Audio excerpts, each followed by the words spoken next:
All right, welcome back to Can't Hurt Your Own Risk, episode 40, part 9, our penultimate part of our Nightmare on Elm Street franchise discussion, where we, fortunately or unfortunately, are now up to the 2010 reboot, A Nightmare on Elm Street, and Kent decided he wanted to take on the Herculean effort of helming this one. So, Kent, please, take it away.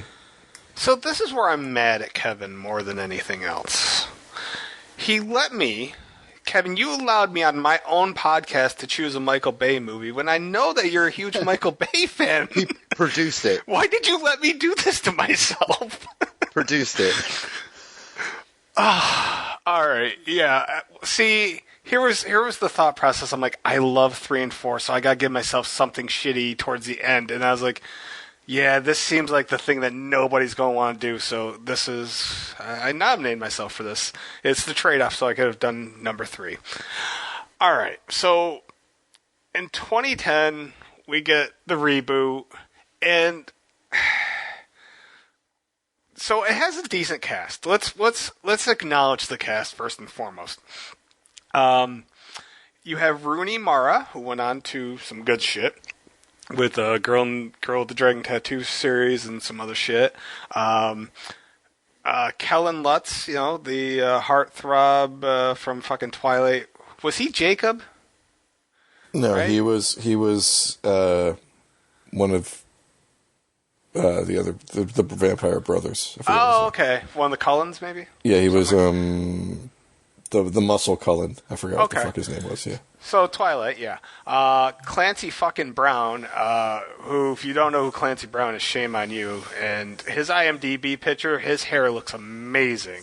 And he still has one of the great voices of our time and is a great voice of Lex Luthor in the animated stuff. And also Connie Britton, who I don't want to say is great. She can be in some things, and other things she falls flat. And this is definitely more the latter than the former. And to round out the, I would say, bigger names, we have Jackie Earle Haley doing the other Herculean aspect, trying to be Freddy Krueger.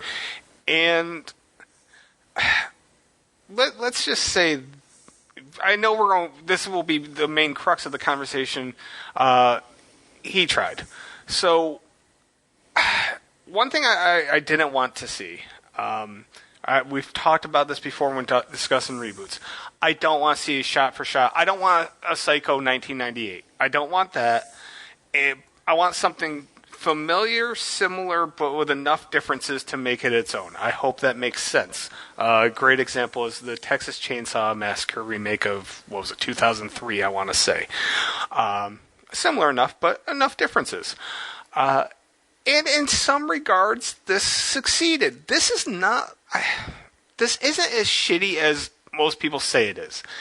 It's a perfectly watchable movie, and it might even be good to a younger audience who don't know shit about, the past stuff. Like, this is an okay entry point.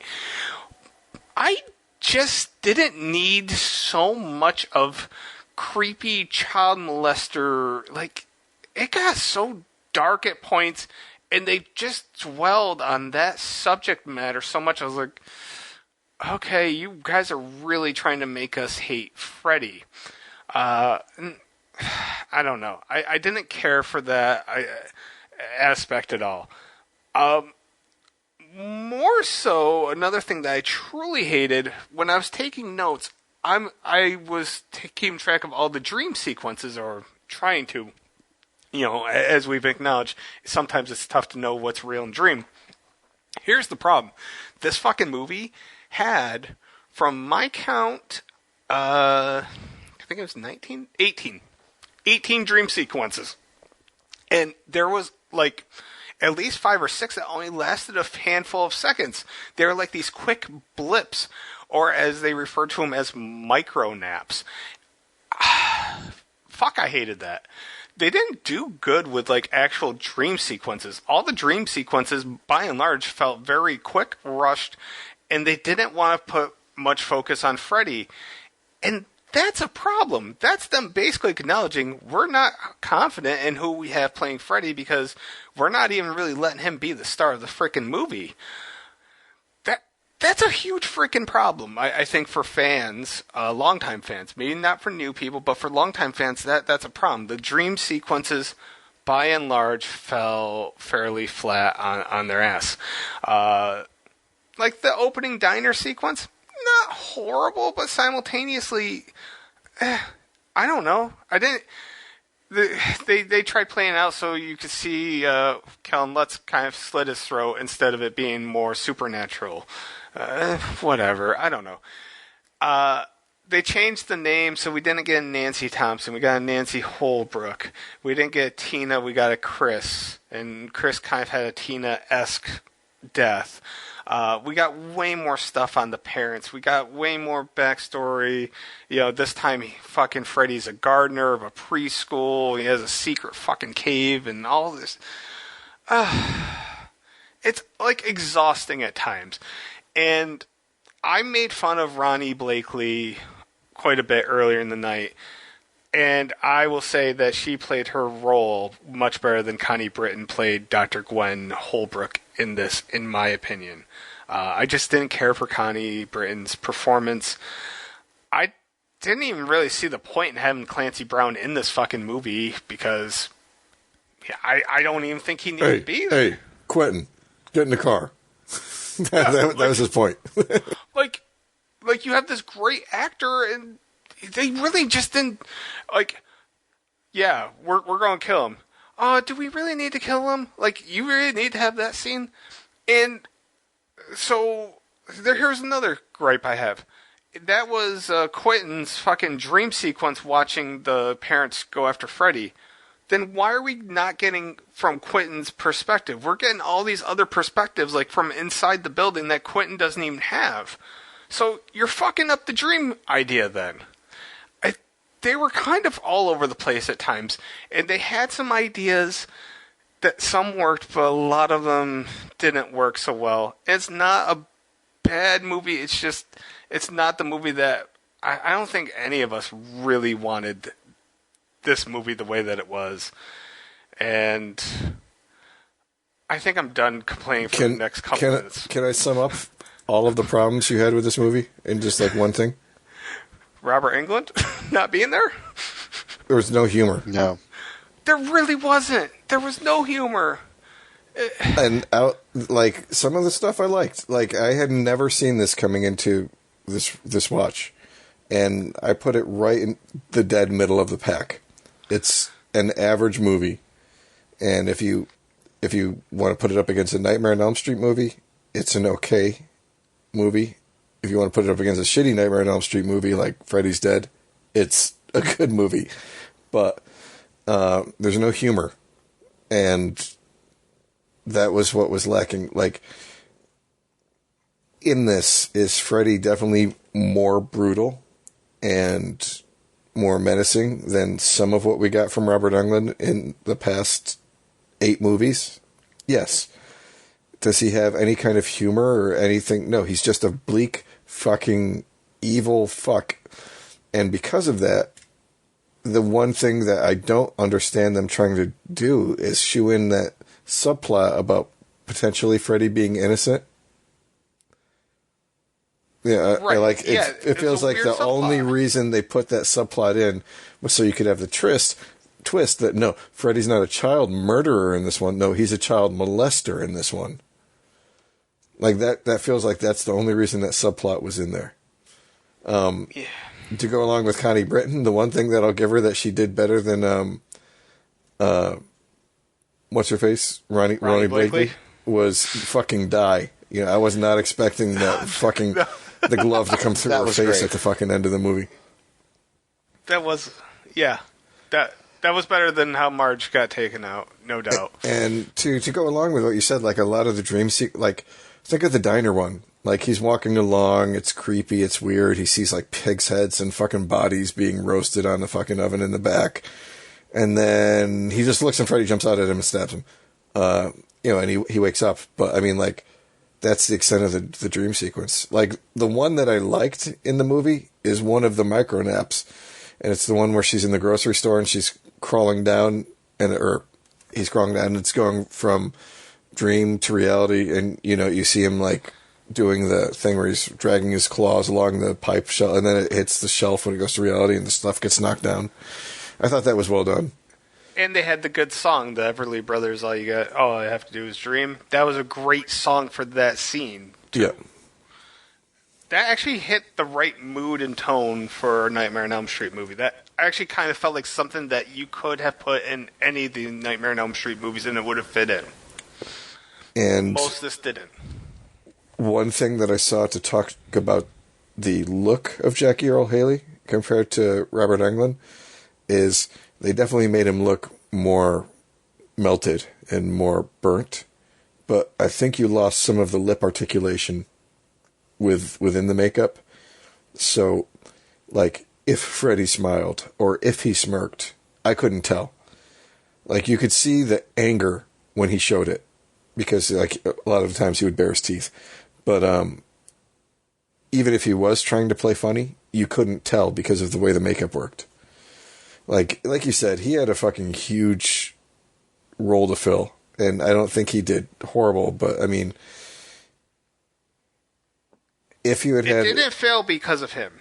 If you had a writer who could have grabbed the right tone instead of kind of being all over the place there, it would have worked better. Again, like you said, Clancy Brown was wasted. I heard somebody say, and I would agree, you know, they should have swapped the casting for Nancy and Chris.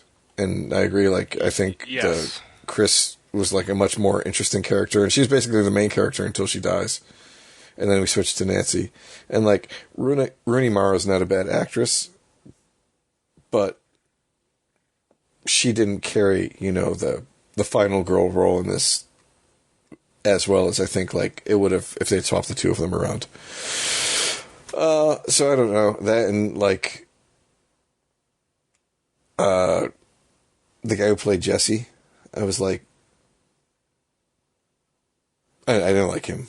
I don't know. Maybe it was just me, but no, he wasn't a redeemable. I don't even know how many people like Rod Lane. I liked Rod Lane at least. Like, yeah, he was a dick, but you know you could kind of enjoy him. You know, whatever. This guy, there was just no some.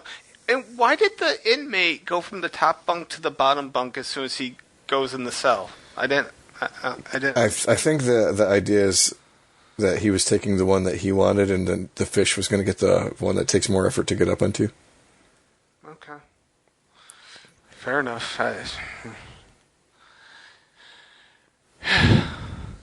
Kevin, what do you got going on over there? Okay. So the thing about Katie Cassidy, who played Chris, is it was the Tina role, because Tina also, you feel like in the first one that she's the main character. It's very like Psycho, where, you know, we start off with we're in her dream, you know, and not Nancy's. So they kind of played with that, and, you know, she is the main character until she isn't, you know. And with the dead dog scene, it like was total like a recreation of Tina's death, but it was so much CGI in it. So the thing about reboots or remakes, anything really, I try to separate from source material to try to enjoy it as much as I can. And like for things to make their own, like Rooney Mara, I thought was great because she wasn't the Nancy character, played the way that Heather Langenkamp did. She had this, like, you know, more like loneliest girl in the world rather than the girl next door.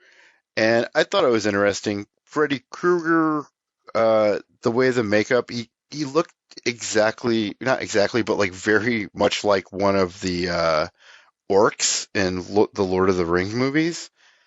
And like, yeah, I guess I missed the whole like Freddy might be innocent thing, but all the little kids with all the claw marks on them, and then they were still like going back home. That was like way darker. I guess it was their way of like not having to sidestep the child molester thing like they did for the entire original series. And I mean, but I kind of liked where the scene where what is it, Jesse who dies in the jail? Yeah. Okay. I liked that better. I was like, I saw this one time when it came out. I didn't like it. Everyone else hated it. They told me it sucked, so I watched it and just assumed it sucked. And it didn't have that like no Robert Englund, the no humor thing. But I knew that this time going in, so it really didn't bother me that much. I think he had one-liner in the entire thing. I don't even remember what it was. But yeah, the jail scene where where his like chest explodes, is that what happens? And like just explodes in the front of the other prisoner, and it was just cool to have someone react to that immediately, like, I didn't do it. And like, I don't know, I kind of wish maybe we got to see that play out a little bit, where the guards come and see this guy covered in blood. At times, some of the scenes, like you almost wanted to see certain scenes play out just a little bit longer. Some of the dream sequences go just a little bit. It felt like they cut it down as much as humanly possible, and sometimes too much. Would you agree with that? Well, no, they did. Well, they did it differently. It wasn't. See, the thing about the other movies is that they weren't just like dream sequences or kills. They were like gags, like gag sequences, and like where they had the special effects and stuff. But with the CGI, it's not like a gag. It's just like, it's just CGI. It's like a real optical illusion, I guess. I don't really know how to describe it. But the thing that makes Freddy Krueger movies so great is they have all these great gags, all these great special effects. And this, it isn't a terrible movie. I love Rooney Mara. Some of my favorite movies of her is Ain't Them Bodies Saints and Ghost Story, directed by David Lowery. Side Effects by Steven Soderbergh. That's a really good one. Girl with a Dragon Tattoo is great. And Carol, the Todd Haynes movie with Cate Blanchett. Those are all like really great performances. And it's cool to see her in something, because I didn't know who she was when this came out, and shortly thereafter she was in The Social Network and then did David Fincher's. And I read an article, I guess because I was looking up all these Nightmare on Elm Street things, that like one of the like Google articles was like, Rooney Mara almost quit acting after Nightmare on Elm Street, because it was just, I don't know. But I still thought she did pretty good. I think she did a really good job doing what she was doing, but not filling out, I guess, the, trying to do the original movie. Because what this movie was trying to do was be like a modern, 2010 atmospheric kind of horror film. And I do like how they, even better than the Hansel and Gretel thing in 7, is the whole Pied Piper thing, and then all of like the focus on sleep deprivation and stuff. I think they were onto a lot of things. It didn't work. This is the worst rated, at least on Rotten Tomatoes anyways, of 14%. I don't think it's that bad. It's definitely not that bad. It's not that bad, no. It's funny because it's the second worst rated on IMDb. Freddy's Dead is the worst. Freddy's Dead. Yeah, well, they're both, it's like what Freddy's Dead lacks in seriousness, this one makes up for, and what this one doesn't have in comedy. Exactly. Freddy's Dead makes up for, So the one thing I think probably the most impressive thing about this movie for me was that it looked great. Like, I'm not necessarily like the CGI stuff, which looked good. It didn't really work for the movie, but like it was shot on film. It was 35 millimeter Kodak, and because I was curious, because in 2009, that's when movie theaters started switching to digital projectors, and by 2013, most movies, unless you're like Quentin Tarantino, Christopher Nolan, Paul Thomas Anderson, you're shooting on digital because that's just cheaper. And this was, a $35 million budget, and which isn't like crazy expensive, but it's not super cheap, I guess. And maybe it is in 2010, but I feel like a lot of that probably went to the filming of it, and like a lot of the shots, just like it wasn't overdone like the new Candyman to look like a lot of like atmospheric, quote unquote elevated horror nowadays. Like they don't do like those long, zoom in shots and stuff, but they do it a little bit. Even the shot of the swim team where they're all like on the diving boards, like it was just really really well shot. And this was actually shown on film, and I don't know, maybe just because I have it on Blu-ray, I just was like really it. I thought it was digital because it has that very like digital look to it, moderately, where like Blade Runner 2049 was definitely shot digitally, and like the way, just the way it looks and the way it's lit and all of that is way more modern look. And this is 13 years ago now, 12 years ago, whatever.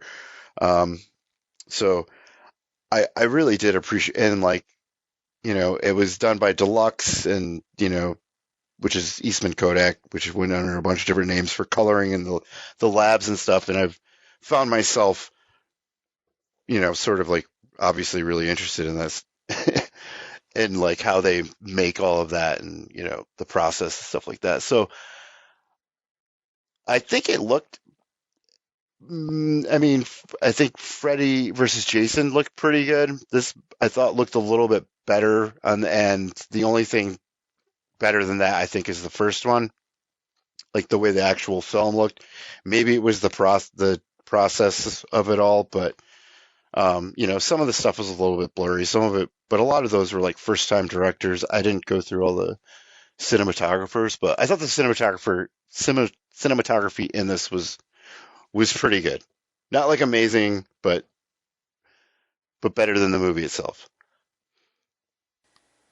See, Chris, I should have given this movie to Kevin. You guys should.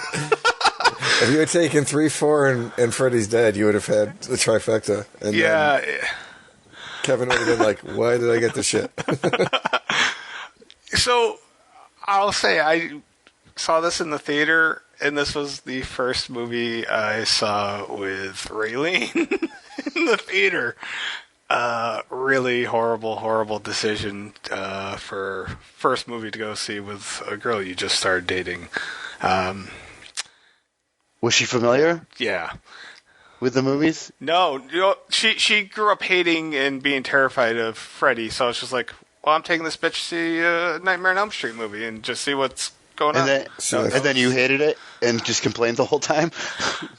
Is that what happened? No, I didn't hate it. I just sat there and wanted something more than what it offered. But at the time, I'm like, I get it, because all the horror at that time was trying to go with a super dark tone, and sometimes you just want somebody to zig when everybody else is zagging, and vice versa. I didn't quite get that. I had to question, why did, I want to say it was Chris, lock her car when she had her roof down? I kind of perplexed by this decision. Just blew my mind a little bit. And I also want to say that I found the bathtub scene to be an absolute fucking dud compared to what we got in the original. Oh yeah. Oh, Don't even have the scene if that's all you're going to oh, do. well, it's not all they did with it. They put it in the trailer so they could sell tickets, and then it was like so brief. Yeah, and just that's exactly why they did. They did it for the trailer. You were spot on with that, and they wanted to make. I don't think it really. I don't know. This probably didn't do that well. Oh, it's okay. Was I the only person that found it? Like, all right, did anybody find it hilarious that, once again, we're at the scene where one person goes to sleep, the other person has to stay awake. So Nancy's laying down, and Quentin's supposed to, stay there, make sure, to wake her up. And then Quentin's like, oh, I gotta go to this paper cutter, break off this large blade, be as loud as possible while she's trying to, do something super serious and sleep. And then to top it all off, he falls asleep and gets attacked before she does. Exactly. Yeah. So, is it too soon for them to try to reboot this again? Supposedly they're trying to reboot it, and there's talk about doing a television show too. I can't see anything solid, but I know that they've talked to Kevin Bacon, and he's got a treatment that he would be willing to do if they go with it. So as far as I know, that's where they're at. For a movie? All right. Kevin Bacon? Not a TV show? Yeah, TV show. TV show. I don't know how the fuck they would do another TV show. I mean, we forgot to talk about the one that they did do, but yes, the Kevin Bacon they were talking about for the movie. Yeah, I go to that. I might actually go to a Freddy Krueger movie in the theater if they do that. Like, I mean, granted, I really didn't know, like, hardly anybody in this aside from Jackie, Clancy, and Connie at the time. Would you keep it? Would you, like, instead of Kevin Bacon, would you consider a no-name? Or would you definitely try to have a name actor for Freddy? I think they should have had Clancy Brown for this. I think those would have been a better choice. But anyway, what were you saying, Chris? I was going to say those are the only two ways you can go. You either need to have somebody with, like, some serious star power. I mean, Kevin Bacon's not, like, super huge, but fucking everybody's heard of him because of, like, 6 Degrees of Kevin Bacon. And or you have to go with somebody completely unknown. I think the biggest thing that you need, though, is you need to have a fucking writer who knows what kind of tone they're going for and probably appreciates the good things from all of the ones that we've talked about over the course of these last 5-6 hours or so. Yeah. If the studio's goal, which I would assume the goal is to make a successful enough movie to restart a franchise, then you can't, I don't know, like, they didn't really leave anything, left for a sequel even. Had this been successful, yeah, they could have bullshit their way, but I don't know, they didn't leave open anything of real interest. I don't know. I feel bad for Jackie Earle Haley because I do not think there's anything he could have done that would have made this movie. He could have been. He could have been. Clancy Brown. He took a lot of shit. No, I don't even know who he is. I'm looking him up. I've seen some of these movies, and he looks familiar, of course, but like. He became successful from Bad News Bears way back in the day. But he got his. Yeah, he got his resurgence when he did Rorschach in Watchmen. Yeah. I'm not in here with you. You're in here with me. That was a good role for him. I really would love, while they're talking, if people are still talking, they're talking about all these interconnected universes. Fuck the DCEU. Fuck the Marvel universe. See if these various fucking companies can come together to give the rights and do a fucking, like, modern horror universe kind of thing. Sure. Freddy, Jason, Michael, Chucky. Yeah. Well, maybe, I don't know. The last couple of Jeepers Creepers have sucked. Maybe we fucking keep them out of there. Get the new Pinhead. I liked the new Pinhead. She was great. The Cenobites. You don't have Candyman. You don't have to have them fighting in every single movie, but make a interconnected fucking reality. Like, do it like fucking Leslie Vernon did. I mean, that would be that'd be funny as shit, wouldn't it? I mean, yeah. Oh man, we gotta work on our cardio. These kids are getting away. We're getting too old. I don't know, but I really do think that if they want to make a new one, the most important things are you got to get a director and a writer. Because if you have a great script and you have a director who knows what he wants to bring out that script, it doesn't matter who you have in Freddy. They'll be able to pull it out. Agreed. I mean, it's not like Robert Englund was the most talented actor in the world. Like, his best known thing up to the point of being Freddy was V, which I liked V, but I mean, he was kind of... He wasn't even the main character. He wasn't Mark Singer or, Jeremy Ironside. He was kind of like a comedy bit thing. Like, so you can take somebody and, I'd be kind of curious about Tim Blake Nelson. Possibly. I like him for a lot of things. He's not super well known, but enough people do know him. Or just find an unknown. I'm okay with that. But you gotta get the tone right. It's really about getting the tone right and making it enjoyable. Like, why did we just rave about Freddy vs. Jason? Because it was fun as hell. Like, it was entertaining as hell. That matters. Yeah. Freddy needs... At this point, the humor is just as an iconic part of Freddy as the horror. Mm-hmm. And you can't... And like Kevin said, you had Freddy's Dead, where it was the humor turned up to 11, and this one you have the horror turned up to 11. You need to find a mix, throw in like 6.5 of each, and give us a 13, and that'll fucking knock it out of the park. Yeah. And please give us better dream sequences. The one thing about these is they all felt rushed.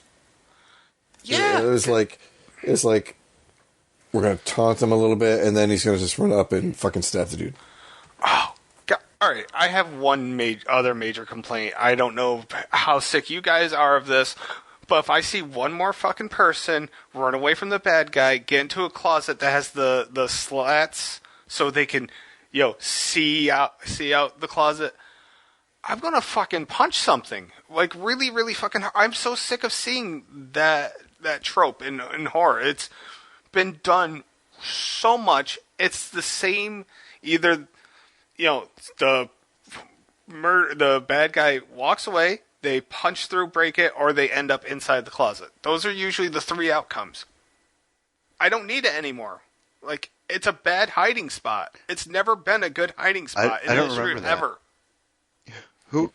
So, you're absolutely correct. Oh, yeah. Chris did it. Yeah. It seemed like it was like one of the movies that Scream was like mocking, like the movies that they would like poke fun at is like something like that. Which I'm sure they did that in one of those movies, but yeah. Did any of the I don't know if we can remember, those too many movies, but did any of the Nightmare on Elm Streets do that and in the earlier ones? Yeah, the closet. No, I don't think so. With the closet like that? Pulled out some old tricks. No. They had... Yeah. One of the things that we got to give him is that people weren't typically hiding from Freddy because he was just like in their dream. Where are they fucking going to hide? Right. And that was the thing. Like, it didn't feel like Freddy used his dream power to its... Not even close to his maximum. Like, It was like, oh, I'm going to surprise you and stab you or slash you, and that's it. Like, I'm not going to turn into a big killer worm and try to ingest you. I'm not going to feed you your insides. I'm not going to turn into a fucked up hookah smoking caterpillar and then attack you from the ceiling in like 5 minutes later. Yeah, like, none of that existed. It was all, like, the most basic of basics. Nah. All right, are we done making fun of this, and so we can do our last section? I think we're done. You good, Kevin? Okay. All right. We'll be back to wrap up in just a second with some shooting the shit, I guess, and random thoughts. So please stick around for our last part of our marathon Nightmare on Elm Street franchise podcast. Thank you.